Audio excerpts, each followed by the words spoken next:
Welcome everybody to the last Scrumptious Aftershow for Ash vs. Evil Dead. I'm your host, Kat. With me, the good Sir Pappy. Guten Tag. The very enthused Pappy. It's very sad. It You is. say the last, but you mean the last for season 1. This is true. This is true. So, with that, we will discuss the season 1 finale, episode 10, entitled The Dark One. I really honestly didn't think that they were going to be able to cram all that into a 30-minute episode. I almost expected the finale to kind of do the premiere route where it was like, oh, it'll be like an hour. It felt like an hour. Yeah, or even worst case scenario, a cliffhanger.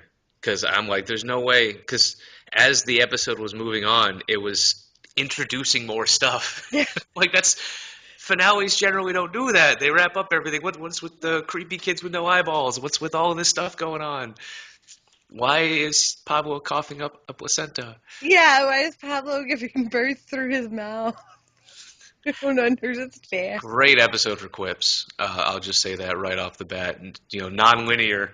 I'm not even getting into the step-by-step. Just so many really good comments in this episode. Like the writers were working overtime for the finale. Well, it almost seemed like we had like two tangents, like for me anyway, where it was like Ash was very much like having the kind of Army of Darkness motifs with his combat, and then you had poor Kelly who More traditional Evil Dead 2 style. Yeah, I mean that Evil was Dead 1. or even the remake that came out. Like there were a lot of scenes that were reminiscent of stuff they put in there. There was even a flashback to Evil Dead 2. There was, and I'm just thinking more of the girl. I felt so bad for that girl. Poor Blondie. You made it so far, and then you got nailed. Literally. And that house was just fucking with that poor girl. Oh, I know. I was just like, can we kill her already? Oh, just mercy killing her. Pretty much, like, just get it over with. It was brutal. Yeah, but I think that's what it was with this last episode was just the sheer brutality of the evil, of the Deadites and all of that stuff, what they were truly capable of. Yeah. Really good on Kelly for trying so hard and in a way succeeding, by threatening to burn the house down. Yeah. And never really giving up. That was really cool.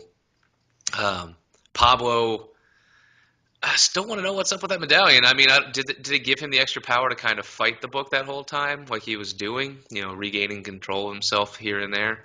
Or is this going to be one of those slow unraveling where, in season 15 we discovered that Pablo actually knows how to use the amulet now? Well, that's a lot of optimism there, sir. I'll never get tired of the slapstick, though. No, and there was a good healthy mix of it, and I always have those moments too where it's like I'm laughing at the jokes that are in there because they're great. Like to me, like the him trying to poke the kid's eyes, eyes out, and it's just like goo because they were nothing but hollows, and it was just like, I mean that is funny, and I'm laughing. Or even just the comments, about the Godfather. I'm more of a Death Wish guy. Yeah, that right there. It's like, yeah, you definitely are, Ash. But anyhow, on to the story plot. Yeah, story plot. So we finally bid a true farewell to the fourth member of the team with the chainsaw to the chest. Yeah. Ruby's evil plan unfolded her more. Burst. And yeah, so what did you think? Did you think the temptation of Ash was a good way to go with this season finale? I kind of got torn at the end of that because I could see where, they didn't know they were going to get a season 2. And I can see where they wrapped that and kind of left it like, no, like perspective happy ending, right? Or they could have just, if we didn't get a season 2, we kill Ruby right here. I don't know. I just feel like, the sinkhole had to be CGI anyway because there's no practical effects for that. But I just feel like maybe kind of that was tacked on to make it a little more like, but everything's not just going to stop. Yeah. So I don't, I don't know. I could see both angles of it where it was, okay, it's a one and done season, or is it? Yeah. Like, And I mean, I personally am glad that we have a season 2, and it's kind of nice that they didn't kill off Ruby, and now the next bad guy is bigger and bolder. It's still yeah. the same people, No, just new I victims.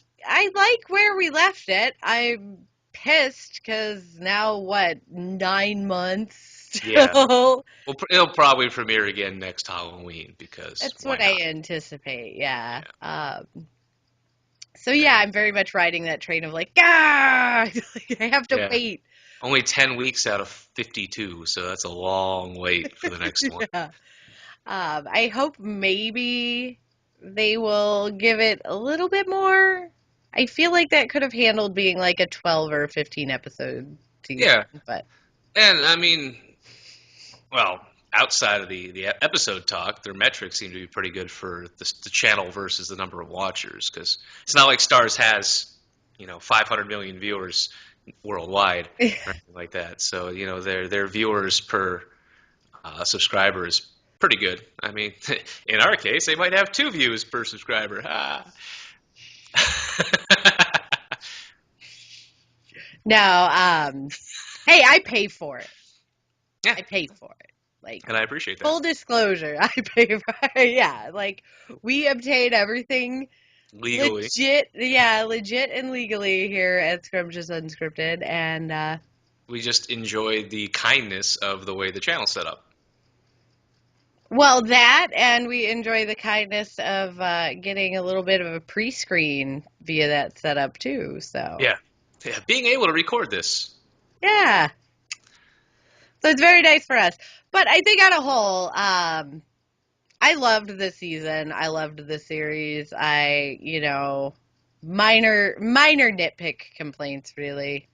Sam Raimi is one of my favorite directors, but I will say that he's definitely at his best in this niche, in the horror comedy genre, because he's an amazing joke teller and he's great at crafting those violent scenes.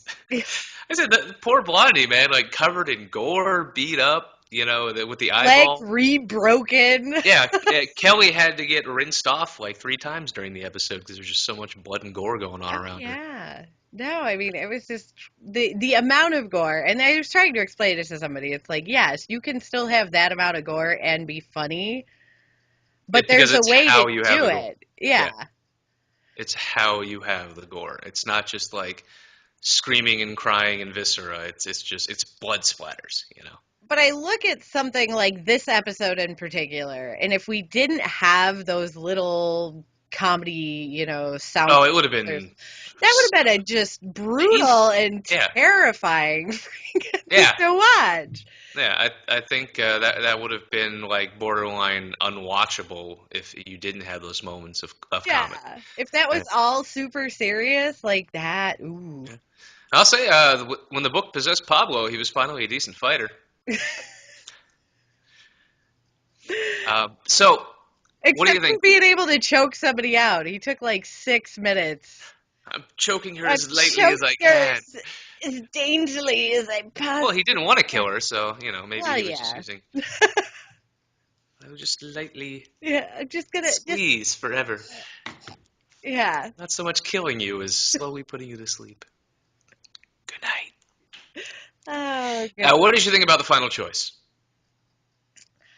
I thought it was very telling that Ash didn't take it right off the bat. That Because he he thought he had a chance. Well, I don't even think it's so much he thought he had a chance.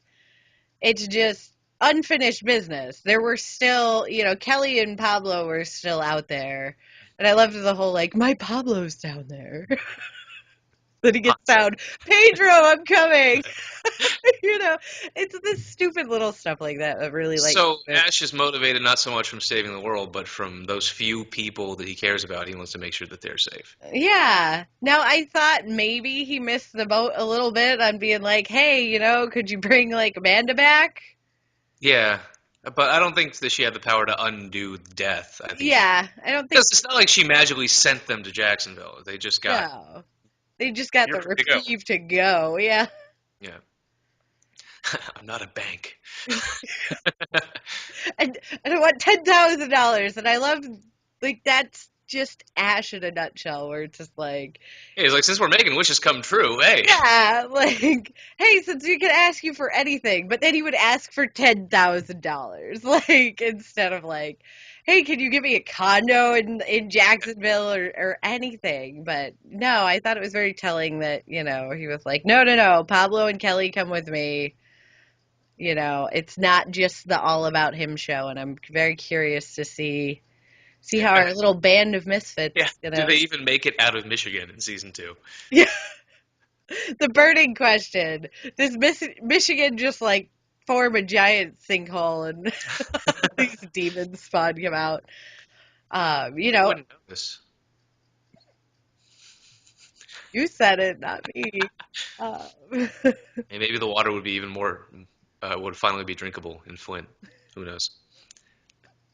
all right, well, that's enough bashing on Michigan Hey, for I one lived there. I episode. get to. Yeah, I lived south. Anyhow, my favorite joke of the episode and possibly the series was that the subtle dark humor when Ash was like, I want my last 40 years, and she just interrupts 10 years. Yeah. Like just that subtle, and I think that right there highlights all the Sam Raimi comedy that I love. Is just you can't be ready for it. It's going to happen even at the weirdest moments, even at the most serious moments of the show. You're going to get a chuckle out of it. That was, So yeah, great ending to a great season. yep. No, my favorite line from this episode was not the face. Which also highlights Ash a lot there. Because again, yes, it's the perfect ashism. Because not the moneymaker would be too unsubtle. Yeah. No, But just not the not face the still face. shows exactly where his priorities lie. So yeah, we will see you all next season. And before then, I think we're going to do a show. Well, yeah, no, we're doing shows, but as far as Ash is concerned, like we As will. far as I'm concerned, Ash can start up anytime, and I'll be here. Yeah. No, like I'm gonna say preferably not over Game of Thrones. That would be too much Congratulations, you emotion. have no weekend. Yeah, you have no weekend, and here, laugh at this, and then, yeah, just experience the normal Game of Thrones tangent, which is all over the place. So, yeah, so this wraps us up. Maybe we'll throw a season recap if people are, wanting to do a one and done. We'll just kind of go from point A to point B. Yeah, more like point A to D to C to F to B. Jacksonville. Yeah, eventually. Point A to Jacksonville. All right, guys, it's been awesome doing this show. Thanks everybody for tuning in. We had a much larger response to this than we thought we were going to. It was just like we are going to do it because we like Ash and it's going to be fun, and it was. So thanks for coming along. And so yeah, we will see you next Soon. time. Very soon. Sooner than you think.